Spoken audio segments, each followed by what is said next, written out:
Hello everyone. In the previous video, I described how we mathematically represent qubits in both the context of single and multi-qubit systems. In this video, we will describe how we actually use these qubits to perform quantum computation. In classical computing, we define logic gates to be Boolean functions that take in some bit string as input and return some bit string as an output.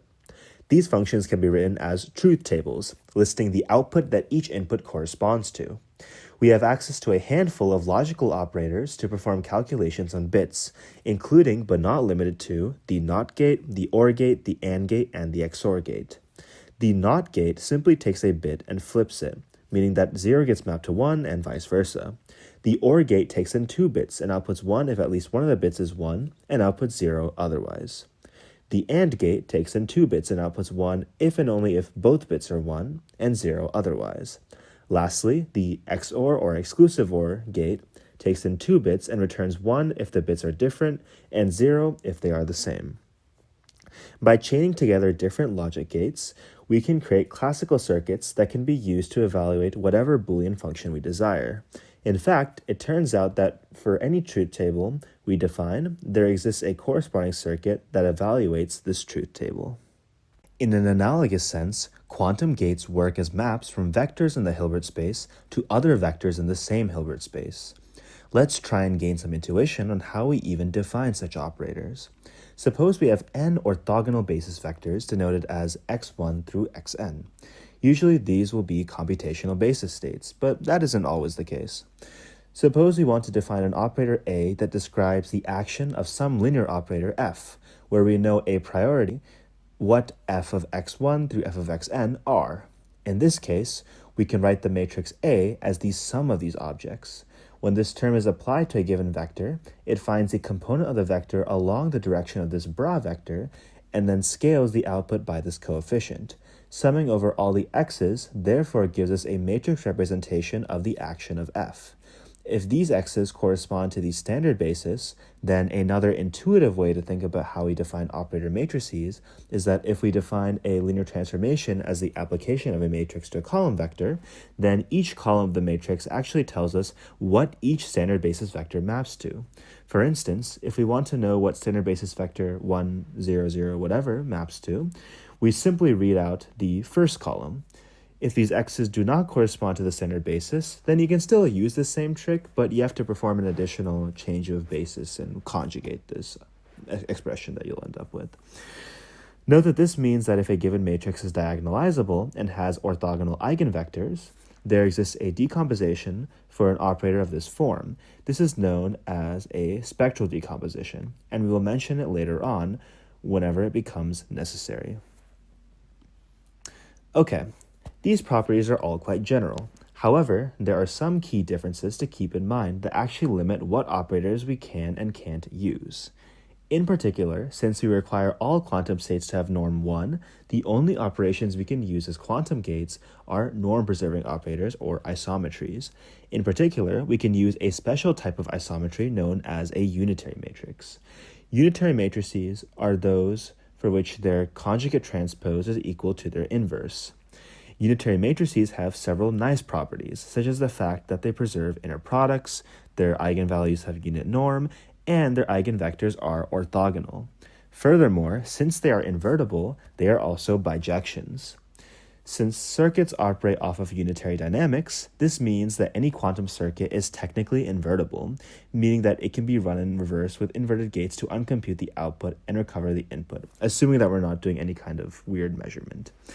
While this is a pretty nice property, you might also be thinking that this imposes some constraints on what we can and can't do, since we can't do any non-unitary operations. However, we can usually get around this issue by adding additional memory qubits known as ancillas, such that the larger gate performed over the space of ancillas and the input state is unitary.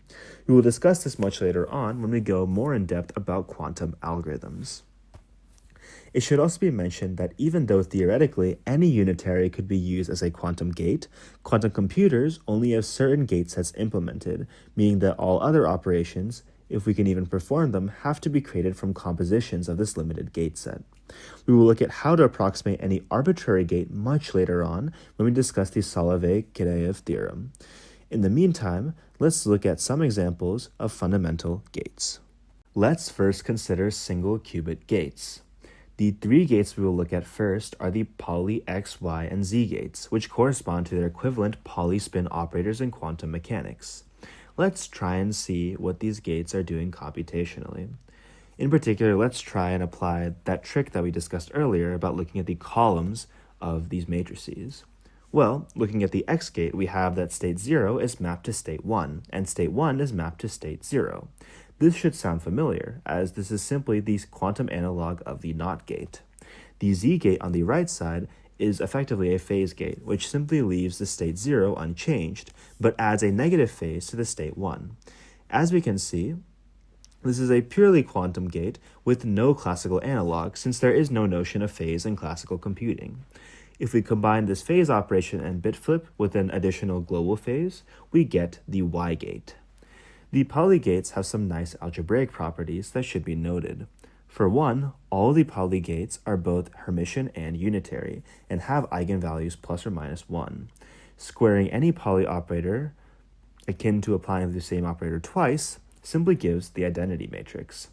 This also means that the inverse of any Pauli operator is simply itself. Pauli operators anti-commute with each other and can be composed to get other Pauli operators with an additional global phase. We will discuss some of the other nice properties of Pauli operators when they are more relevant later on. Some other useful single-qubit gates to have in mind are the Hadamard gate H, the phase gate denoted by S or sometimes even P, and the T gate. The Hadamard gate simply maps 0 and 1 to plus and minus respectively, and is very useful for creating uniform superpositions over computational basis states. S and T can be thought of as the square and fourth roots of Z respectively, as S squared equals Z, and T to the fourth also equals Z.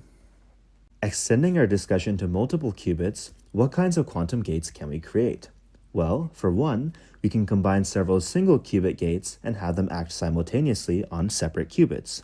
We can represent this by taking a tensor product of all these gates. In addition, though, we can also define gates that can act on multiple qubits in a non-separable manner. For instance, consider the CNOT gate, or controlled NOT gate, denoted as follows. A CNOT gate takes in two qubits as input, a control bit and a target bit. If the control bit is 0, then nothing happens to the target bit. Otherwise, if the control bit is 1, the target bit is flipped. Consequently, based on the action of this operator on the computational basis states, we have the following matrix representation. Note that the action of a CNOT is effectively equal to replacing the second qubit with the XOR of the two input qubits. This will become important later on. We can analogously define a controlled Z gate as follows. Note that here, there actually isn't any distinction between the control and target in this case, as there's an underlying symmetry present here in the matrix representation. In general, we can write a controlled gate denoted with this capital lambda as the following block matrix, assuming that the first qubit is the control and the second is the target. Another important 2-qubit gate to know is the swap gate, which simply takes the state of 2 qubits and swaps them. Since 0 and 1 and 1, 0 get swapped, while 0, 0 and 1, 1 remain the same, we have the following operator definition. We can also, of course, consider gates over more than 2 qubits. In general, we can have any arbitrary k-control qubits for a given operation, which we can represent using this lambda to the k notation. Of special interest is the CNOT, or Toffoli gate, for 3 qubits, which is like a CNOT but with 2 control bits instead of 1, meaning that both of the bits have to be 1 for this NOT operation to be applied to the target.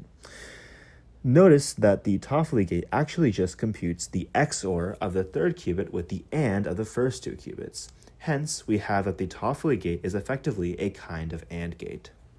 This nicely brings us to our next section on simulating classical circuits on quantum computers.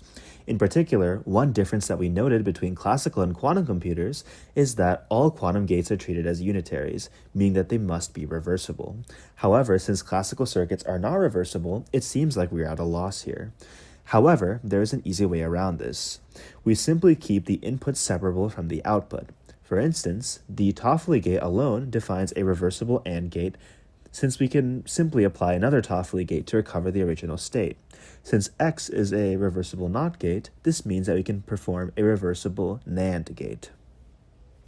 To perform universal classical computation, we simply then require a fan-out operation, which in classical computing takes a bit and copies its value into multiple lines. In the quantum setting, this is effectively just a CNOT operation in the standard basis. Consequently, using ancilla qubits and the quantum gates described previously, we can do uniform classical computation. In particular, we have that for any classical circuit F, we have that there exists some quantum circuit, which we define as UF, that takes an X and Y as input and computes X and Y XOR F of X. I should clarify, however, that when I speak of copying bits in the fan-out operation, I mean taking the state alpha 0 plus beta 1 tensored with 0 and transforming it into alpha 0, 0 plus beta 1, 1. This is not the same as creating two unentangled copies of the state alpha 0 plus beta 1, which is a process referred to as cloning. In fact, it turns out that it is actually impossible to clone any arbitrary state in quantum mechanics. In particular, there is no circuit that takes any arbitrary psi 0 and maps it to psi psi for all psi. This is referred to as the No Cloning Theorem. And this fact basically just follows trivially from the fact that such a circuit is impossible by linearity. Okay, so we've discussed all these different types of gates, but how do we actually use them to compute? Well, just as for logic gates, we simply apply these to the various qubits of our input. At the end, we then observe our output state by performing a measurement, typically in the standard basis. This is considered the standard form of a quantum circuit. As an exercise, consider the following. Suppose we have this circuit in front of us. Consider what happens if the input is one of the four Bell states. Pause the video and think about what the purpose of this circuit might be. What you should find is that giving a Bell state as input simply maps it to a corresponding standard basis state, which is what we will observe when we perform the measurement at the end with probability 1. Consequently, we have that this circuit effectively measures any arbitrary state in the Bell basis, where outputs 0, 0, 0, 1, 1, 0, and 1, 1 correspond to phi plus, phi minus, and psi minus, respectively. Altogether, we defined some fundamental quantum gates, described simulation of classical circuits with quantum gates, and discussed the general structure of quantum circuits. In the next video, we will apply our newfound knowledge to discuss our first quantum algorithm, which poses a significant advantage over its classical counterpart, Deutsch's algorithm. I hope you enjoyed this video, and I will see you next time.